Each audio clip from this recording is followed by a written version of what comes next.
Aujourd'hui, nous allons parler de vin avec vous, Pierre Lévy. En Israël, on le sait, en gastronomie, il n'y a pas de bon repas sans vin, à boire avec modération, évidemment. Et les vins israéliens sont encore méconnus du grand public. Alors, il y en a d'excellents. Le vin, c'est un intérêt économique, Pierre, mais aussi un intérêt touristique. Exactement, c'est un intérêt touristique. D'ailleurs, le logo du ministère du Tourisme, c'est une grande grappe de raisin, un petit peu comme celle que nous avons ici. C'est une grappe de raisin qui est portée par deux éclaireurs, et c'est à l'époque de Moïse qui avait envoyé des éclaireurs en pays de Canaan et qui vont rapporter du raisin. Donc la base fabriquer du vin. Du vin, exactement. On a retrouvé également un pressoir très ancien de l'époque byzantine dans des fouilles et effectivement archéologiques à l'époque des Romains et donc à cette époque byzantine, on savait fabriquer le vin et on l'exportait déjà en Égypte. Donc effectivement, des dates, comme vous le disiez, très importantes dans l'histoire du vin.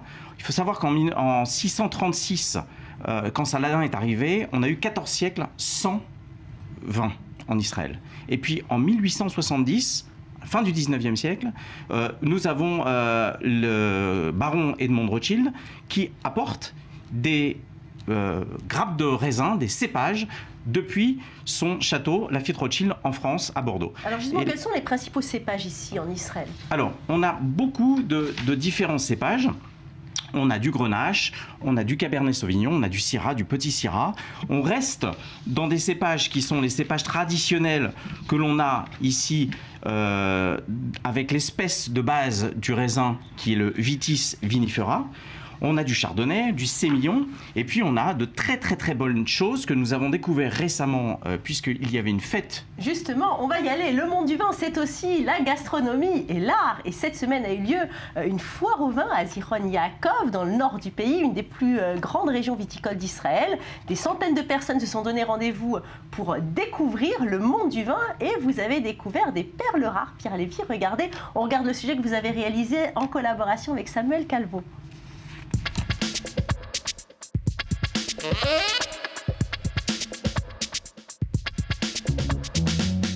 Bonsoir et bienvenue à Midi Ensemble. Nous sommes actuellement au milieu des champs, au Gan Nadiv. C'est un Gan Eden en fait, un jardin d'Éden extraordinaire. On se retrouve au milieu d'œuvres d'art, on se retrouve au milieu de vignobles, on se retrouve au milieu de vignerons et tout d'un coup, on se retrouve avec des choses extraordinaires à déguster. On m'a mis un verre autour du cou, il est vide. Dans quelques instants, il va être plein.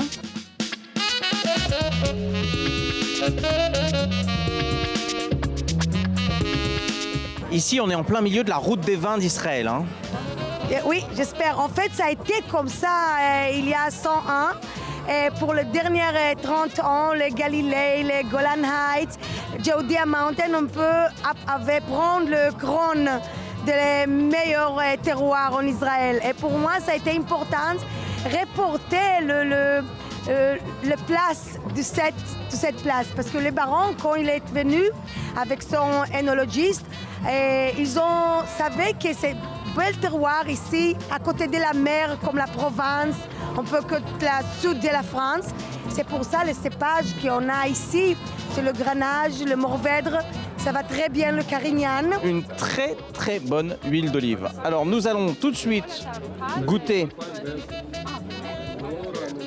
l'huile d'olive. Voilà, ça se passe comme ça, on goûte l'huile d'olive.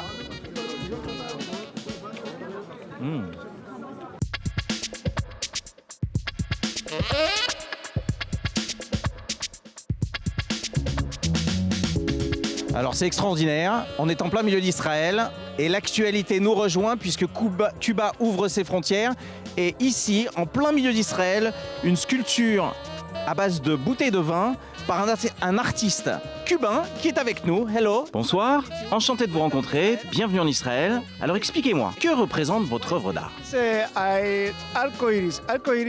représente un arc-en-ciel avec toutes les couleurs que l'on peut lui associer. L'arc-en-ciel rend les gens heureux, tout comme le vin.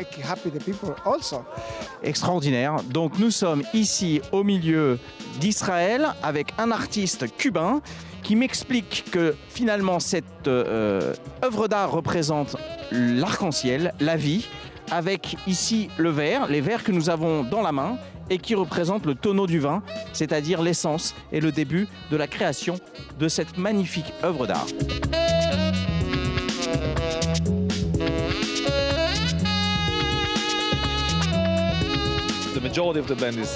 En majorité, c'est du Syrah, mais il y a du Petit Verdot, du Carignan et du Mourvèdre. Tous ces vignobles appartiennent à ma famille. Ils sont tous à Binyamina, qui est un village proche de Zichron Yaakov. Combien de bouteilles produisez-vous chaque année? Oh, ça dépend. Entre 2500 et 3500. Merci beaucoup. Direct du tonneau.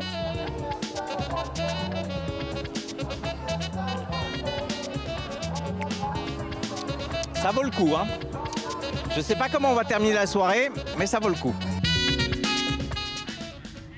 Mais j'ai le plaisir d'accueillir Julia Ganancia. Nous parlerons d'innovation avec vous dans quelques instants. Dites-moi, vous l'avez terminé comment la soirée? Très bien. Et d'ailleurs, Julia, vous arrivez toujours au bon moment parce que c'est justement le moment où Pierre Lévy va nous faire sa dégustation. Exactement. Alors, on était à Zichron Yaakov, c'est 17 000 habitants, c'est juste en dessous. Alors ici, vous avez Zichron Yaakov, 17 000 habitants, juste en dessous de Haïfa. Oui. On a l'impression d'être dans les buttes Montmartre, Oui. À côté de Saint-Paul-de-Vence. C'est un mélange, c'est vraiment... Qu'est-ce que c'est que ça que vous avez Alors mis là sur ça, la bouteille de vin? c'est ce qu'on appelle un appareil qui va permettre d'aérer le vin. Vous allez voir, c'est D'accord. très drôle quand on va le verser. Alors je ne sais pas quelle caméra va pouvoir regarder ça. Allez, Et on y va. Voilà, et on y va. Et vous On voyez... voit très bien.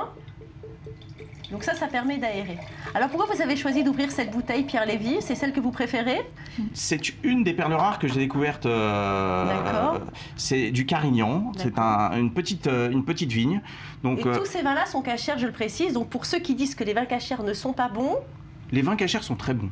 voilà. Les vins cachers, il y a des très très bons vins cachers. Voilà, exactement. Il y a de très très bons vins cachers. Ici, vous avez donc un vin d'un petit producteur, 95% de Carignan, 5% de Grenache. C'est une vieille vigne du Mont-Carmel. C'est on voit la couleur qui est magnifique. C'est un vieux rubis. Au nez, une robe, donc rubis. On sent la prune, magnifique. Non. Allez, vous avez terminé votre chronique. Je vous laisse. Alors je bois. Encore. Alors. Excellent, vraiment allez, très bien. Allez-y. Je vais vous en servir. Faites tourner quand même, hein. Faites vos chroniques et je vous prépare des petits apéros pour tout à l'heure.